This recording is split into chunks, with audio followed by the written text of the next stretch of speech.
vieux pays. C'est la chasse au roi qui commence. Elle sera terrible. Les poursuivants ont le bout du sang sur les lèvres.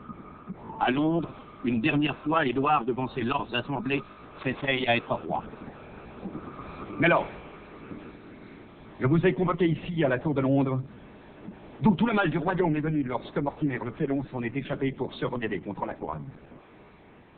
À présent, il a débarqué avec d'autres prêtres, par voie de violence, et à la tête de troupes étrangères, ils veulent renverser le pouvoir royal.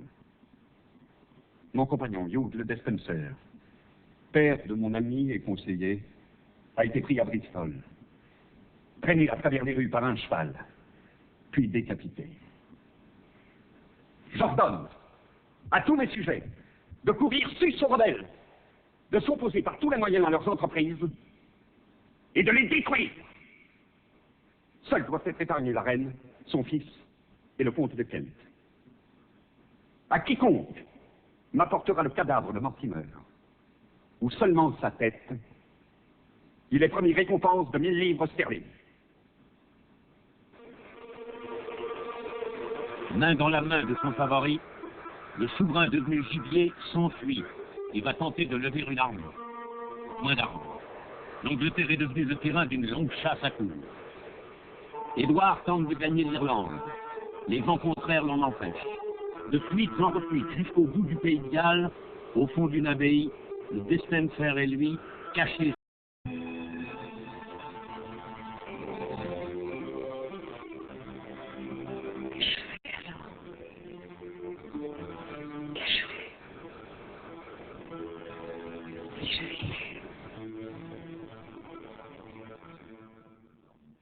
Dans son château du Perret, N'attendez pas d'aide de lui. Êtes-vous toujours aussi chaste? Ma belle cousine. Il est bien été sorti. Si vous mettez l'esprit de changer de coutume, n'oubliez pas que je suis là. Avec les mêmes sentiments qu'hier. Et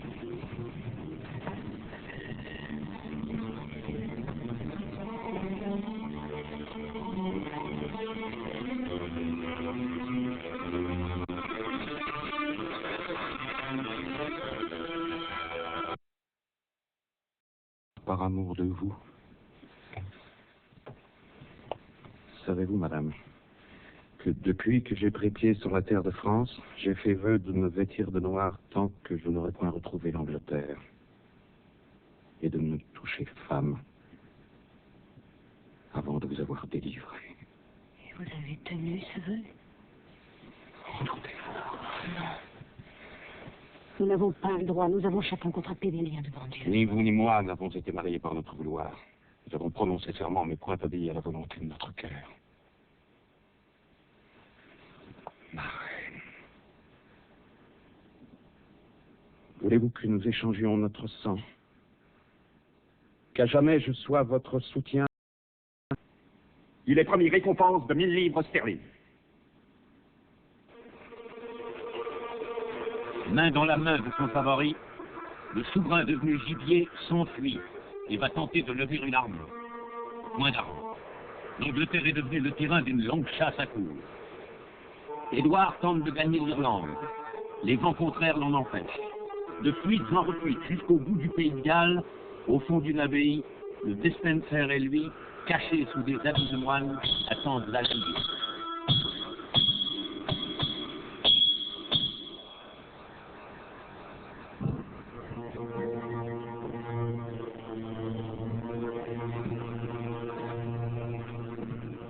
Sire, mon cousin, je vous retrouve enfin. Le temps est venu de payer vos fautes.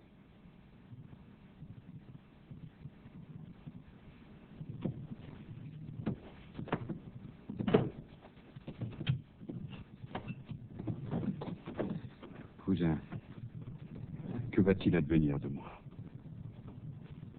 Ce que les barons et aux hommes du royaume en décideront. My Lord Despencer, j'ai ordre de vous conduire auprès de la reine. Oh non, pas ça! Vous ne me l'arracherez point! C'est ton épouse, tu vois. Je mange. Ne laisse pas faire. C'est elle. C'est plus qui cause de tout. Pourquoi l'as-tu épousé? Alors, il faut vous séparer. Adieu. Adieu. Je ne te verrai plus, ma chère vie. Ma belle âme.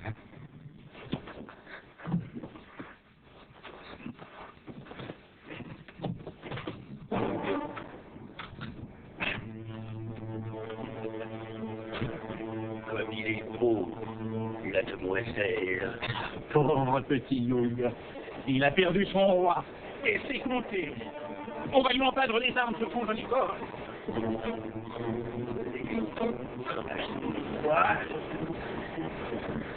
Je ne fais pas ta brûle, le roi aussi de nous remplir de te mettre à sous, et tu l'as fait pendant des nuits.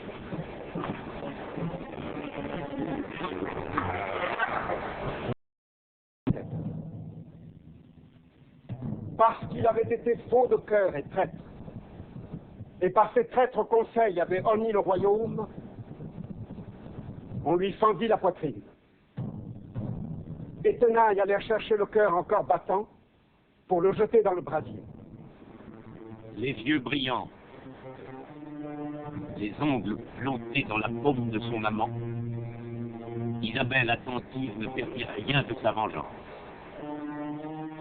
Cette nuit-là, les exigences qu'elle eut au plaisir ne manquèrent pas d'impressionner Mortimer.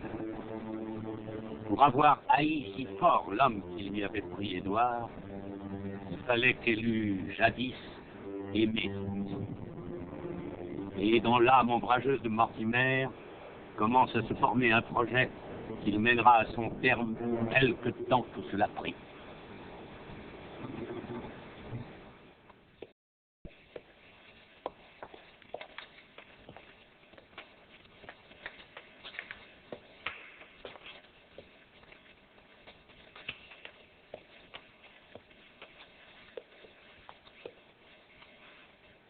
Qu'avez-vous à me dire, Mélord? Sire Édouard, le Parlement vous somme respectueusement de déclarer votre renonciation au trône et à l'hommage de vos vassaux. Il vous somme de donner votre agrément à la désignation de votre fils Édouard, prince de Galles, comme souverain d'Angleterre, et à nous remettre les insignes rituels de la royauté. Vous avez la couronne en vos mains, Mélord. Et me tenez sa couronne que de votre gré. Si donc vous vous obstinez au refus, le peuple sera libre de son choix et pourra élire comme souverain prince celui parmi les grands du royaume qui le contentera le plus. Et ce roi pourra ne pas être de votre lignage. Mortimer, peut-être. Monseigneur Arleton a justement parlé. Il vous faut renoncer, mon cousin, pour rendre la paix à l'Angleterre et pour que les Plantagenets continuent d'y régner.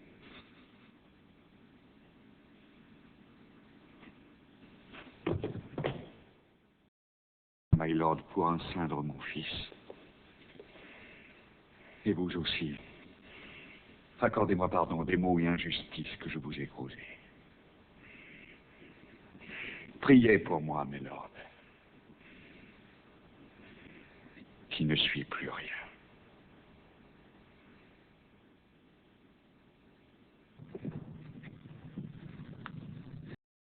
Il vit. Un putois, mort au gîte depuis des jours. Il part en lambeaux, tu vas voir comme il s'en va. C'est une bonne venaison pour les crétins. Quand t'as bouffé, Édouard, un bon pâté, on t'a préparé. Tu sais plus, lui aussi, bien sûr. Si ça avait un peu de défense, ça se jetait dans le trou. Charogne, avec charogne. Quand on lui a ménagé une oubliette, il n'aurait que la peine de s'y laisser glisser. Mais ça veut vivre. Allez, une année entière à pourrir. Il ne décide pas de crever. Mais les coups que vous avez là, et dont la vie met en péril celle du royaume. On continue de conspirer pour sa délivrance dans les manoirs de Galles. Les dominicains ont le front de prêcher en sa faveur à Londres. Il n'est guère dangereux par lui-même, je vous l'accorde. Mais il est le prétexte à l'agitation de nos ennemis.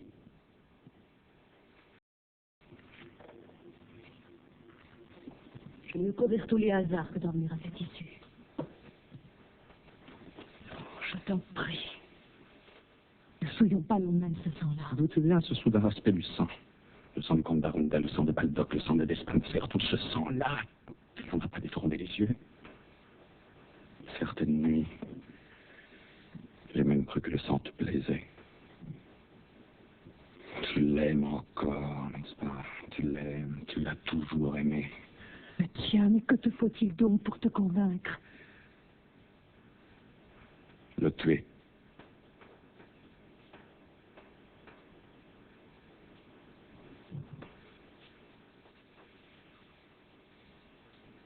C'est un roi, gentil Mortimer.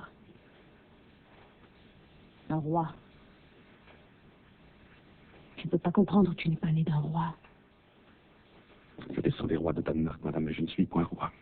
Ma vie, de la sorte, n'étant pas protégée contre une mésaventure de fortune, je m'en vais. Je vais chercher refuge ailleurs, avant qu'il soit trop tard. Hors d'un royaume dont la reine m'aime si peu que je n'ai plus rien à y faire. Mortimer! Gentil Mortimer, demeure! Demeure! Je t'en supplie, reviens. Reviens.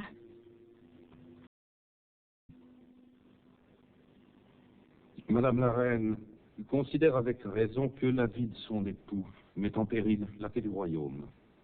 Et elle s'inquiète que Dieu tarde tant à le rappeler à lui. Madame la reine se voit placée devant le cruel dilemme qui se pose toujours à ceux qui ont la charge des États. Sacrifier une seule vie pour éviter d'en risquer beaucoup d'autres. Vous entendez? Certes, les commandements de Dieu nous interdisent de hâter toute fin, mais les rois ne sont pas hommes ordinaires.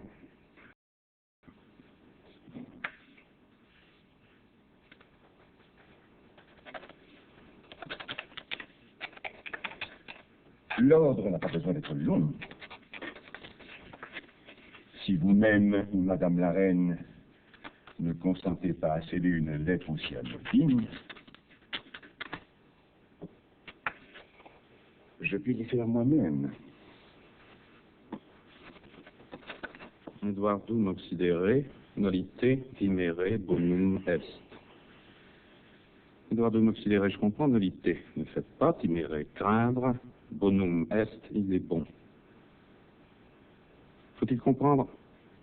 Ne tuez pas Édouard, il est bon de craindre, de faire cette chose, ou bien ne pas craindre de tuer Édouard, il est bon. La volonté de Dieu se manifestera par la compréhension de celui qui recevra la lettre. Mais la lettre elle-même, si elle est surprise. Vous le trouvez. Après, les gens parlent, et ça les fait le corps noir. Si vous l'étrangliez, J'ai oublié la marque du lacet. Et la face qui reste toute bleue. il faut le punir par où il a péché.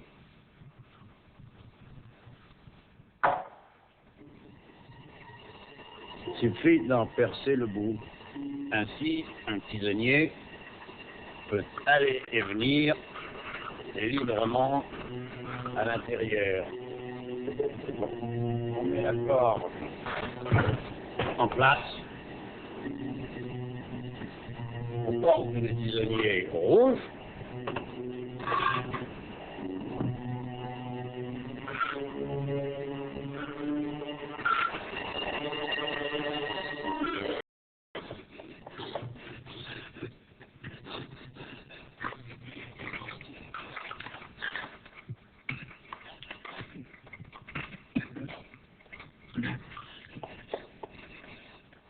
Voilà. On se sent mieux à présent. N'est-il pas vrai, Mylord? Maintenant, on va te coucher. Sur bon lit de plumes. Vous avez reçu de nouveaux ordres? Ah oui, pour sûr, on a reçu des ordres. Et l'on va bien te traiter, Mylord. On t'a même commandé du feu. Les soirées commencent à fraîchir, n'est-ce pas, Billy? Il n'aura pas froid, je le jure. Pas froid du tout. Allez, couche-toi, Mylord. La couche est bonne, tu verras. Que fais-tu, Ugly? Tu tailles une corde pour boire? Non, Mylord, pas pour boire. Je taille une corne, voilà tout.